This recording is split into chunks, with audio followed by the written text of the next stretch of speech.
നമുക്ക് ബ്രേക്ക്ഫാസ്റ്റ് കഴിക്കാം. എന്താണെന്നല്ലേ ബ്രേക്ക്ഫാസ്റ്റിന് ഒരു ബ്രെഡും അതിനൊപ്പം ഒരു അടിപൊളി ഗ്രീൻ പീസ് കറിയാണ്. നല്ല റിച്ചായിട്ടുള്ളൊരു ഗ്രീൻ പീസ് കറി. ഈ കറി വെച്ചത് എങ്ങനെയാണെന്ന് അറിയില്ലേ? ഗ്രീൻ പീസാണിത്. ഇത് ഞാൻ രാവിലെ വെള്ളത്തിലിട്ടതാണ്.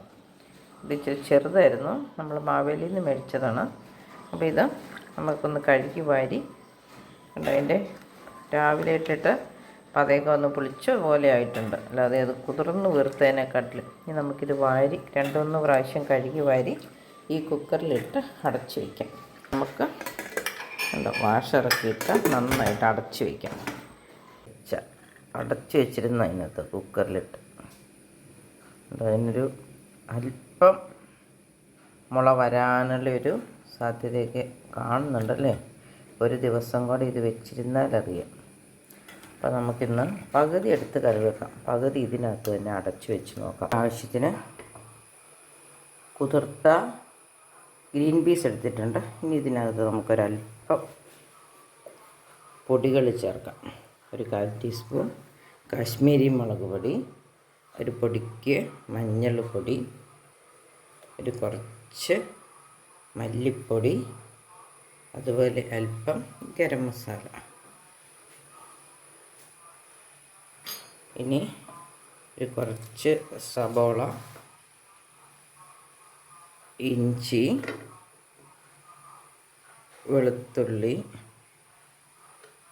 കറിവേപ്പില ഇത് ചേർത്ത് നമുക്ക് അടച്ച് 2 വിസിലടുപ്പിച്ചൊന്ന് വേവിച്ചെടുക്കാം. ഉപ്പ് ഇട്ട് ഇളക്കി അടച്ചു തിക്കായിട്ടുള്ളൊരു ഗ്രേവി ഉണ്ടാക്കണം. അപ്പോൾ ഞാനൊരല്പം തേങ്ങ വറുത്ത് അരയ്ക്കുന്നുണ്ട്. അപ്പോൾ അതിനായിട്ട് ഒരല്പം എണ്ണ ഒഴിച്ചില്ലെങ്കിലും കുഴപ്പമില്ല. 2-3 കുരുമുളക് ഇട്ടു, 2 വെളുത്തുള്ളി ഇട്ടു, ഒരു പിടി കൊച്ചുള്ളി ഇട്ടു, ഇനി ഒരു പിടി തേങ്ങ ഇട്ടു. ഇതൊന്ന് ഇളക്കി ഒത്തിരി ഡാർക്കായിട്ടൊന്നും വറുക്കുന്നില്ല, ഒന്ന് ചൂടാക്കിയെടുക്കാം. നമുക്കൊരു 4 അണ്ടിപ്പരിപ്പും കൂടെ ഇട്ട് കൊടുക്കാം.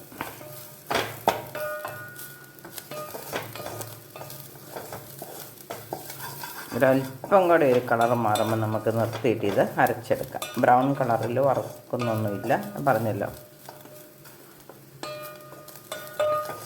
വേണമെങ്കിൽ നമ്മൾ ഗരം മസാലയൊക്കെ ഇതിൻ്റെ ഒപ്പം ഇട്ട് വേണമെങ്കിലും പൊടിക്കാം. നമുക്ക് ഗരം മസാലപ്പൊടി ഉള്ളത് കൊണ്ട് ഇല്ല. അല്ലെങ്കിൽ ഈ തേങ്ങയുടെ കൂടെ ഗരം മസാലയ്ക്ക് വേണ്ട സാധനങ്ങളും ഇഞ്ചി വെളുത്തുള്ളിയൊക്കെ വറുത്ത് അരയ്ക്കാവുന്നതാണ്. മണമൊക്കെ വന്നു തുടങ്ങിയിട്ടുണ്ട്. നമുക്കിത് തീ ഓഫാക്കിയിട്ട് തണുക്കാൻ വയ്ക്കാം, അരച്ചെടുക്കാം. അപ്പം എണ്ണ ഒഴിച്ച് കൊടുക്കാം, കടുകിട്ട് കൊടുക്കാം. കടുക് പൊട്ടി നമുക്ക് കൊച്ചുള്ളി ഇട്ട് കൊടുക്കാം. വെളുത്തുള്ളിയും ഇഞ്ചിയും ഇട്ട് കൊടുക്കാം.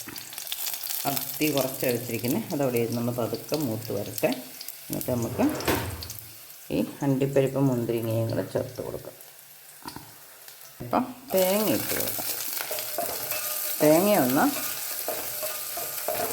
ശരി അല്പം ഒന്ന് മൂപ്പിച്ചെടുക്കുകയാണ് കേട്ടോ. ഇനി നമുക്ക് അണ്ടിപ്പരിപ്പും മുന്തിരിങ്ങയും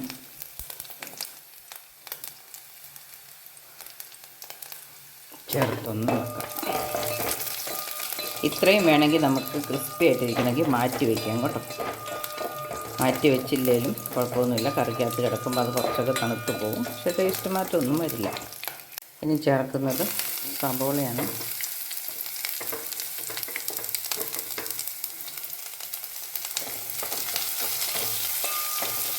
ഇത് നന്നായിട്ട് വഴറ്റി എടുക്കണം.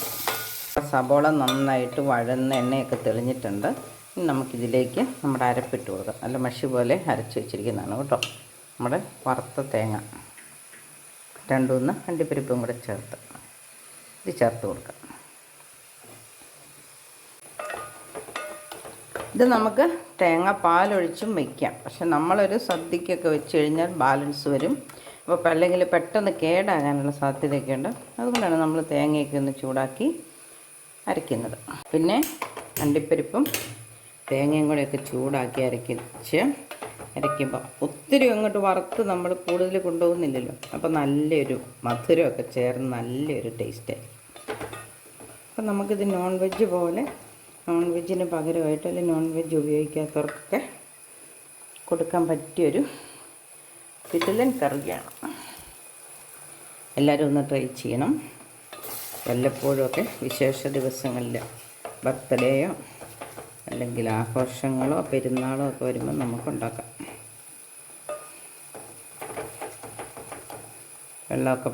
വെള്ളം പറ്റിയെന്ന് അറിയേണ്ട. ഇതിങ്ങ് മാറ്റി നോക്കുമ്പം വെള്ളം ഒഴുകി വരുന്നില്ലെങ്കിൽ വെള്ളം പറ്റിയെന്നാണ്. വെള്ളം ഉണ്ടെങ്കിൽ നടുക്കോട്ട് അത് ഊറി വരും.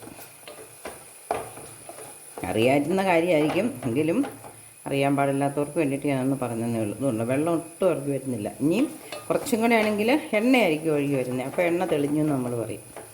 ഇതിപ്പം വെള്ളം പറ്റി എണ്ണ തെളിഞ്ഞിട്ടില്ല, എന്നാലും നമ്മൾ ചാറാക്കാനുള്ളതായതുകൊണ്ട് നമുക്ക് ഇത്രയും മതി. നമ്മുടെ വറുത്ത അരപ്പായിരുന്നു, അത് മൂത്തിട്ടുണ്ട് തന്നെ. ഇനി ഇതിലേക്ക് നമ്മൾ വേവിച്ച് വെച്ചിരിക്കുന്ന ഗ്രീൻ പീസ് ചേർത്ത് കൊടുക്കാം.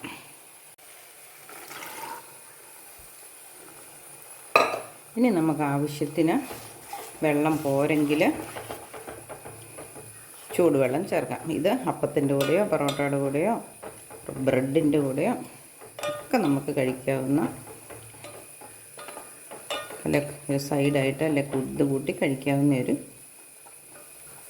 നല്ല പോഷക സമൃദ്ധമായ ഒരു കറിയാണ്. ഇതിനെ നമുക്ക് പയ്യെ തിളയ്ക്കുമ്പം നിർത്താം. നമ്മുടെ വാഴയ്ക്ക വറുത്തത് തന്നെ വേണമെന്നില്ല, നമുക്ക് പൊട്ടറ്റോ ചിപ്സോ എന്തെങ്കിലും ഇതിൻ്റെ മുകളിൽ വിതറാം. ഇത് നമ്മുടെ ഏത്തക്ക ചെറുതാക്കി വറുത്തെടുക്കുകയാണ്. എന്തിനാണ് ഇത്രയ്ക്ക് റിച്ചാക്കുന്നതെന്ന് ചോദിച്ചാൽ, നമ്മുടെ വീട്ടിലൊരു ചെറിയ ആഘോഷമൊക്കെ നമ്മൾ തന്നെ വയ്ക്കുകയാണെങ്കിൽ അപ്പം നമുക്ക് നോൺ വെജ് കഴിക്കാത്തവർക്ക് കൊടുക്കാൻ പറ്റിയൊരു ഐറ്റമാണ്. അതുകൊണ്ടാണ് വാഴയ്ക്കകത്ത് നമുക്കൊരൽപ്പം ഉപ്പ് ചേർത്ത് കൊടുക്കാം. നമുക്ക് ഒന്നിച്ച് വേണേലും വാഴയ്ക്ക വറക്കാം. പക്ഷെ ഒന്നിച്ച് വറുത്ത് കഴിഞ്ഞാൽ എണ്ണ മിച്ചം വരില്ലേ. എണ്ണ മിച്ചം വന്നു കഴിഞ്ഞാൽ പിന്നെ ഒന്നുമല്ല, അത് കൂടുതൽ എണ്ണ ഒഴിക്കണം, അല്ലെങ്കിൽ എണ്ണ വേസ്റ്റ് ആകും. അതുകൊണ്ട് ഞാനിത് ഒരു വാഴയ്ക്ക അല്ലെങ്കിൽ പോലും അത് രണ്ടായിട്ട് വറുത്തത്. ഇതും കൂടെ വറുത്ത് നമുക്ക് ഇതിനകത്തേക്ക് ചേർക്കാം. അപ്പം നല്ല പോഷക സമൃദ്ധമായ ഒരു വിശേഷ ദിവസമൊക്കെ ഉണ്ടാക്കാൻ പറ്റിയൊരു കറിയാണ്. മൂത്ത് വന്നിട്ടുണ്ട്. നമുക്കിത് ഇതിനകത്തേക്ക് ഒഴിക്കാം.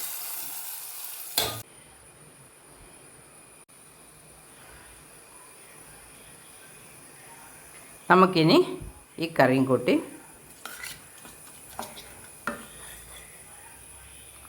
ബ്രെഡിന് കറിയും കൂട്ടി കഴിക്കാം.